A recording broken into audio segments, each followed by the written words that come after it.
বন্ধুরা, টেস্ট পেপারের যে পেজটি আজকে আলোচনা করব অত্যন্ত গুরুত্বপূর্ণ এবং ইন্টারেস্টিং প্রশ্নোত্তর রয়েছে, তোমাদের অবশ্যই দেখতে হবে। চলো শুরু করি। পেজ নম্বর 73 খুবই ইম্পর্টেন্ট এবং ইন্টারেস্টিং প্রশ্ন আছে। চলো আলোচনা করি। তোমরা তো এটা পড়েছো, সরাসরি প্রশ্নে চলে যাই।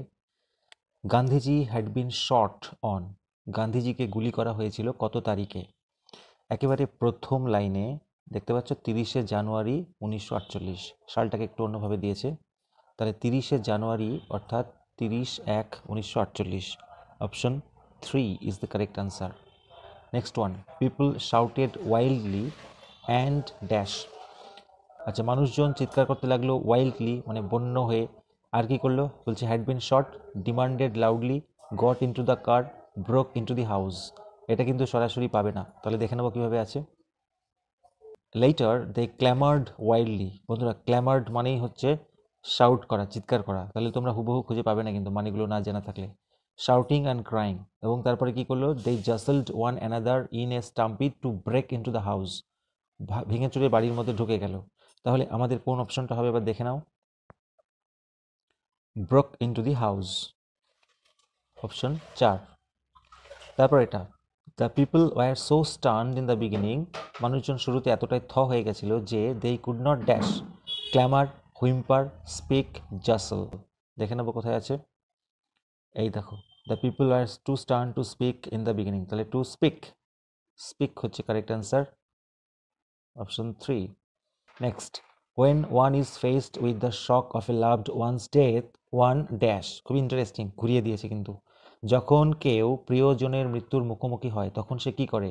Makes low crying noises, forces others way by pushing, makes an urgent telephone call, spreads the news of death. খুবই ইন্টারেস্টিং, দেখে নিই লাইনটা কোথায় আছে।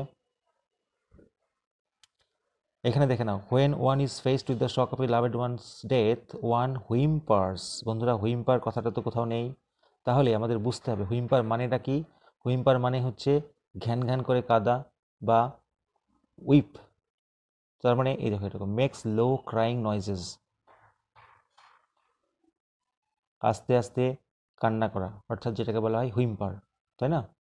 Next one, relatives and followers gathered round the body of dash. এটা তো না পড়লেই পারবে, একেবারে গান্ধীজি, গান্ধীজির বডির চারপাশে আত্মীয়রা এবং অনুগামীরা জড়ো হয়েছিল। তারপরে কি বলছে? Complete the following sentence with the information from the text. Who looked like lost children, কাদেরকে হারিয়ে যাওয়া শিশুর মতো দেখতে লাগছিল। দেখে নেওয়া যাক। এই যে লাইনটা দেখতে পাচ্ছ, they looked like lost children, তাহলে দে লিখলে হবে না, দে মানে কারা। তার আগের লাইনে দেখে নেবো, এই যে দ্য মর্নিং পিপল, তাহলে আমরা লিখবো শোকার্ত লোকজনদের লস্ট চিলড্রেনের মতো লাগছিল। অর্থাৎ উত্তরটা লেখার সময় তোমাকে লিখতে হবে the morning people looked like lost children. হয়ে গেল। নেক্সট প্রশ্ন, what could be seen out of every window, প্রত্যেকটা জানলা দিয়ে কি দেখা যাচ্ছিল? ভেরি ইন্টারেস্টিং, দেখে নাও। Out of every window one could see a brown blur faces. বন্ধুরা, এটা কিন্তু প্রশ্নটা এইভাবে লিখে দিলে 0 পাবে। কীভাবে লিখতে হবে? প্রশ্নটাকে ধরে লিখতে হবে। বলছে জানলা দিয়ে দেখা যাচ্ছিল বা কেউ দেখতে পাচ্ছিল ব্রাউন ব্লার ফেসেস, বাদামি ঝাপসা মুখগুলোকে। তাহলে কি দেখতে পাচ্ছিল? এ ব্রাউন ব্লার ফেসেস। তাহলে আমরা উত্তরটা কি করে লিখব? তাহলে আমরা এই হটের জায়গায় উত্তরটা লিখে দেবো। উত্তরটা কি ছিল? এ brown blur faces could be seen out of every window. উত্তরটা হয়ে গেল। এবারে বন্ধুরা, কবিতা থেকে দিয়েছি, দেখতে পাচ্ছ স্নেইল থেকে। খুবই ভালো ভালো প্রশ্ন আছে, ইম্পর্টেন্ট প্রশ্ন, তোমরা অবশ্যই রেডি করবে। Given the slightest touch in his horns, the snail can shrink into his house because of his dash. হালকা করে টাচ দিলে তার হর্নসে স্নেইল গুটিয়ে যায় তার বাড়িতে, কি কারণে? Self understanding, power of self, self collecting power, power of displeasure. এই লাইনটা কোথায় আছে? এই দেখো, give his horns the slightest touch, his self collecting power is such, he shrinks into the house with mass displeasure. তাহলে আমাদের উত্তরটা হবে সেলফ কালেক্টিং পাওয়ার, অর্থাৎ অপশন 3। নেক্সট দেখে নেব BAT, the snail sticks close, snail আটকে থাকে উইথ ফিয়ার্স অফ ফল, পড়ে যাওয়ার ভয়ে, to the house of all, সবার বাড়িতে, টু ডিফারেন্ট সারফেসেস, বিভিন্ন সারফেসের উপরে, টুগেদার উইথ হিজ ফ্রেন্ডস, তার বন্ধুদের সাথে। এটা কিন্তু হুবহু পাবে না, এটা একটু ইন্টেলিজেন্ট কোয়েশ্চেন। একদম প্রথম লাইনে কি লেখা আছে? To grass, to leaf or fruit or wall, the snail sticks close. Snail আটকে থাকে ক্লোজ হয়ে এই ঘাসের উপরে, লিফের উপরে, ফ্রুটের সাথে, ওয়ালের সাথে, এইগুলোর সাথে, তাই না? তার মানে ডিফারেন্ট সারফেসেস, বিভিন্ন সারফেসের ওপরে লেগে থাকে। তাহলে এটার উত্তর কিন্তু অপশন 3 হবে, টু ডিফারেন্ট সারফেসেস, বিভিন্ন পৃষ্ঠের ওপরে। সেটা দেখে নেব, the snail has no dwelling place, স্নেইলের কোনো বাসস্থান নেই। স্যাটিসফ্যাকশন মানে সন্তুষ্টি নেই। পার্সোনাল বিলঙ্গিংস নেই, ব্যক্তিগত সম্পত্তি নেই। ট্রেজার মানে সম্পদ নেই। এটা একটু কনফিউশন, এই দুটোর মধ্যে কনফিউশন হতে পারে। এটা পার্সোনাল বিলঙ্গিংস করলেই ভালো হবে। পার্সোনাল বিলঙ্গিংস মানে ব্যক্তিগত সম্পত্তি, সে নিজেই নিজের সম্পত্তি, আর অন্যান্য কোনো সম্পত্তি তার নেই।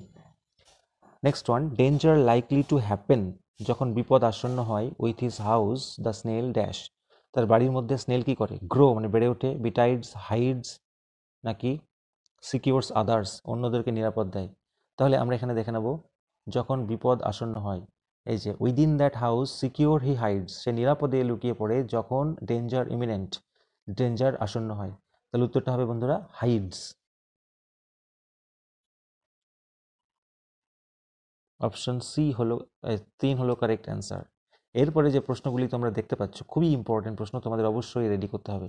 প্রথম প্রশ্ন হচ্ছে explain the phrase self collecting power, আর পরেরটা আছে when is a snail well satisfied, খুবই গুরুত্বপূর্ণ। দেখে নেবো আমরা উত্তরগুলো। তাহলে প্রথম প্রশ্নের উত্তর লিখে দিচ্ছি, the phrase self collecting means the power of self control মানে আত্মসংযমের ক্ষমতা, and self possessed